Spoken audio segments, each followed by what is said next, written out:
दिल्ली से सटे गाजियाबाद के max super specialist hospital Vaishali ने कैंसर के खिलाफ लड़ाई में एक महत्वपूर्ण कदम उठाया है। अस्पताल ने EDGE 3.0 की नई तकनीक को अपने यहाँ लॉन्च किया है, जो भारत में अपने तरह की सबसे एडवांस कैंसर केयर की तकनीक है। कैंसर के इलाज में यह तकनीक एक क्रांतिकारी कदम है, खासकर उत्तर भारत में जहां नॉन इन्वेसिव व पेन फ्री अप्रोच के साथ मरीजों को जल्दी रिकवरी मिलती है। गाजियाबाद के जिलाधिकारी इंद्र विक्रम सिंह ने आज EDGE 3.0 का उद्घाटन किया। इस दौरान मैक्स सुपर स्पेशलिस्ट वैशाली व लखनऊ के executive vice president zonal head doctor Gaurav Agarwal और Max super specialist hospital Vaishali में रेडिएशन ऑन्कोलॉजी की डायरेक्टर डॉक्टर राशि अग्रवाल मौजूद रहे। कार्यक्रम के दौरान डॉक्टर राशि अग्रवाल और मैक्स हॉस्पिटल वैशाली व लखनऊ के zonal head doctor Gaurav Agarwal ने कहा कि इसी तकनीक के रूप में हम भारत की सबसे एडवांस रेडियो सर्जरी के टूल को अपने अस्पताल में ला रहे हैं। इससे कैंसर के इलाज की स्टेट ऑफ टेक्नोलॉजी में वृद्धि होगी। इस मशीन के आने से max institute of cancer care MICC एक कॉम्प्रिहेंसिव कैंसर केयर यूनिट बन गया है, जो इसे सबसे एडवांस कैंसर केयर यूनिट के रूप में स्थापित करती है। Max health care top medical technology को अपने साथ लाकर मरीजों को बेहतर इलाज देने की हमेशा प्रयासरत और प्रतिबद्ध रहे। गाजियाबाद के मैक्स हॉस्पिटल से हमारे संवाददाता अशोक गुप्ता की खास रिपोर्ट। डायग्नोसिस और कैंसर के ट्रीटमेंट में लगने वाला टाइम कम हो रहा है। इनके यहाँ आज नई मशीन का शुभारंभ किया गया है, उसका नाम है एज 3.0। थर्ड जनरेशन डायग्नोसिस मशीन है। इसके बाद भी आने वाले समय में हो सकता है और कोई लेटेस्ट वर्जन आए, लेकिन विश्व में जो लेटेस्ट वर्जन है वो यहाँ पर आज नॉर्थ इंडिया के हॉस्पिटल में ये उपलब्ध हुआ है मैक्स में। इसके अलावा इनका एक बिल्कुल डेडिकेटेड 300 बेड कैपेसिटी का कैंसर हॉस्पिटल है, तो एक छत के नीचे डायग्नोसिस ट्रीटमेंट सब कुछ उपलब्ध हो रहा है। तो हमारी यूपी को, स्पेशली यूपी को और जो नॉर्थ इंडिया के पेशेंट्स हैं उनको एक यहाँ पर सुविधा मिलेगी। तो मैं इसके लिए यहाँ पर मैक्स के पूरे मैनेजमेंट को, डॉक्टर्स की टीम को बहुत शुभकामनाएं देता हूँ और आशा करता हूँ कि आने वाले समय में और भी अच्छे इक्विपमेंट्स, मशीनें, डायग्नोसिस करने के तंत्र यहाँ पर विकसित हों, ताकि जो दूर दूर जाना पड़ता है हमें कैंसर ट्रीटमेंट के लिए मरीज़ों को मुंबई, दिल्ली और अन्य जगहों पर, वहाँ के बजाय स्थानीय स्तर पर ट्रीटमेंट मिल सके और ट्रीटमेंट सस्ता मिल सके। तो इसके लिए मैं मैक्स प्रबंधन को बहुत शुभकामनाएं देता हूँ। सर, आपने बारीकियां से जांचा है, जाकर आपने डिसीजन लिया है। सर, मैक्स हॉस्पिटल के अंदर थोड़ी सी और ज़्यादा है क्योंकि मशीन नहीं है, तो ऐसे में आयुष्मान कार्ड वालों के लिए क्या फ़ायदा होगा? देखिए, आयुष्मान कार्ड के लिए मैं एक बात बता दूं कि चूँकि वो 5 लाख रुपए तक के इलाज के लिए बीमित है और उसके लिए जितने हॉस्पिटल्स हैं हमारे, जो पैनल्ड हॉस्पिटल हैं, उनमें 5 लाख रुपए तक का ट्रीटमेंट मिलता है। अगर कोई सीरियस पेशेंट आता है तो गवर्नमेंट ऐसे पैनल्ड हॉस्पिटल्स में अपनी तरफ से भी मदद करती है। तो माननीय मुख्यमंत्री जी की सहायता कोष से बहुत सारे गंभीर बीमार और असहाय लोगों की ट्रीटमेंट का शुल्क सरकार के द्वारा उठाया जाता है, स्पेशली उन लोगों को जो स्वयं उस भार को उठाने में सक्षम नहीं होते। तो ज़रूरी नहीं कि आपका ट्रीटमेंट बहुत महंगा है तो आयुष्मान गोल्डन कार्ड के माध्यम से आप उसे करा पाओ। जिस सीमा तक आप उससे करा पाओगे उससे कराओगे, अदरवाइज़ आप सरकार से सहायता लेके करा सकते हो या अपने संसाधनों से करा सकते हो। दूसरी बात, आपने कहा कि मैंने बहुत बारीकी से इस हॉस्पिटल को देखा है। निश्चित तौर पर जितनी देर मैंने देखा है इसको बारीकी से देखा है, लेकिन वो देखने का नज़रिया ये था कि यहाँ पर रेडिएशन के खतरे तो नहीं हैं। जितने भी नॉर्म्स हैं, पैरामीटर्स हैं, मॉनिटरिंग के पैरामीटर्स हैं, उसको ये फॉलो कर रहे हैं या नहीं कर रहे हैं, उस नज़रिए से निस्संदेह यहाँ पर बेहतर व्यवस्था है। ट्रीटमेंट महंगा या सस्ता है ये तो मैंने कहा नहीं और ये मैं कह भी नहीं सकता, क्योंकि मैंने यहाँ ट्रीटमेंट लिया नहीं है, ना ही मुझे इनका मालूम है कि ट्रीटमेंट के खर्चे वास्तव में क्या आ रहे हैं। लेकिन जो आधुनिक तकनीक है उससे जब इलाज होता है तो निश्चित तौर पे उसकी अपनी एक कीमत होती है, वो हमें अदा करनी होती है। आने वाले समय में जब इलाज और सस्ता होगा तो और लोगों के लिए सुलभ होगा, तो हम ऐसी आशा करते हैं। प्राइवेट सेक्टर टेक्नोलॉजी बहुत आगे बढ़ता है जबकि सरकारी तंत्र थोड़ा पीछे है। नहीं, ऐसा भी नहीं है। जैसे आप देखोगे कि हेल्थ इंफ्रास्ट्रक्चर में जितना काम पिछले 9 वर्षों में हुआ है उतना पहले कभी नहीं हुआ। हर जनपद में अब एक मेडिकल कॉलेज खुल गया है। ऑलमोस्ट हर 75 जनपदों में सभी जगह पर एक मेडिकल कॉलेज खुला है। एक डॉक्टर को तैयार करने में थोड़ा वक्त लगता है। पहले 4 साल तो उसको केवल MBBS करने में लगता है, फिर MD या DM करता है, MCH करता है, MS करता है, तब वो एक पूर्ण तरीके से दक्ष डॉक्टर बनकर आता है।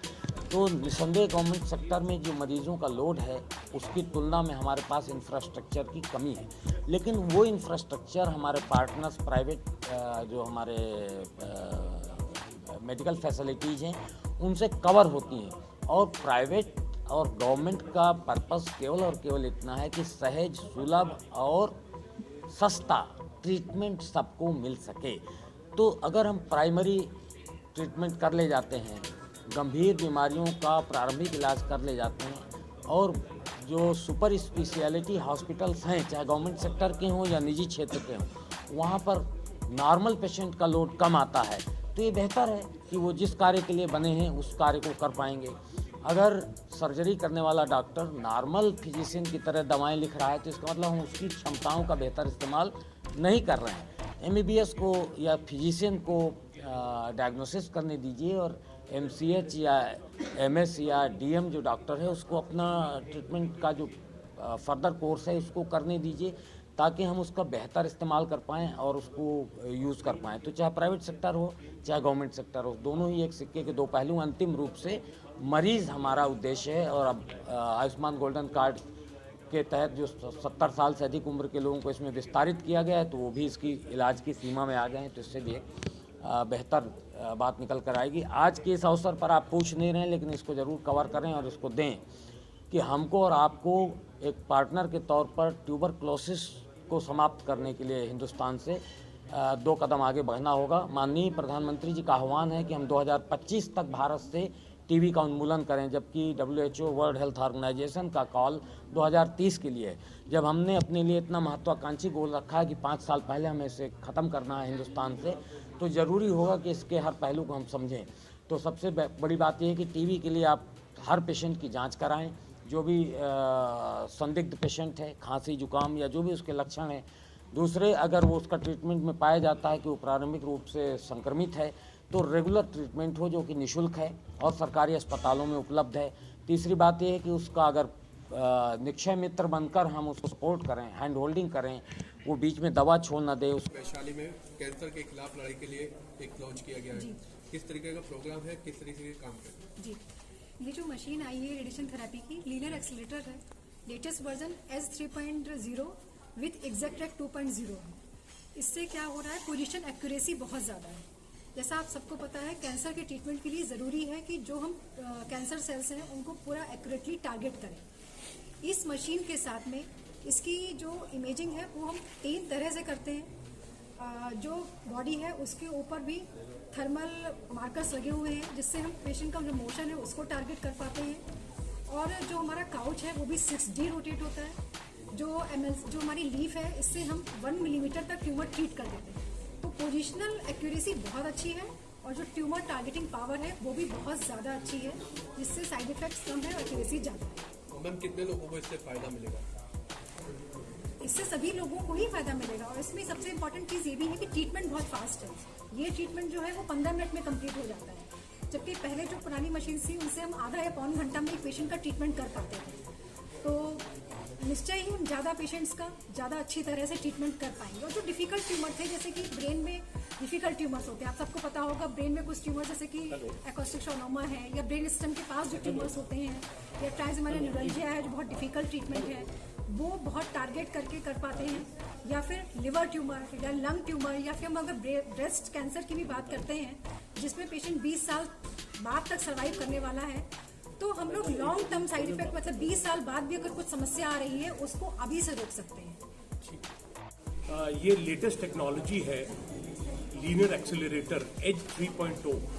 इसके अंदर जो ऐसे एरियाज होते हैं जहाँ पे सर्जरी करना मुश्किल होता है, ब्रेन के अंदर, लिवर के अंदर, लंग्स के अंदर, और सर्जरी के बाद जिस तरीके से रिकवरी में टाइम लगता है और कॉम्प्लिकेशंस की प्रोबेबिलिटी ज़्यादा होती है, तो उस जगह ये मशीन बहुत अच्छी तरीके से काम करेगी।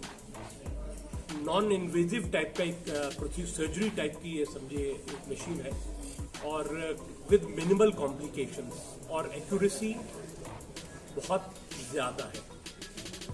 असल यहाँ से लोग बाहर जाते थे पहले कैंसर का इलाज कराने, अब ये मशीन आ गई है, कितना लगता है कितना फ़ायदा मिलेगा? सर्जरी तो पहले होती थी यहाँ पे, इसी तरह की पुरानी मशीन थी, लेकिन टेक्नोलॉजी जैसे इम्प्रूव की है उसके हिसाब से एक्यूरेसी और बहुत ज़्यादा बढ़ जाएगी। नॉर्दर्न इंडिया की अकेली ये जो मशीन है, और एक्सपेक्ट करता हूँ कि इससे लोगों को बहुत ज़्यादा फ़ायदा पड़ेगा, क्योंकि नॉर्दर्न इंडिया में अकेली है, तो बाहर से लोग भी यहाँ पे इलाज कराने आए। ठीक है।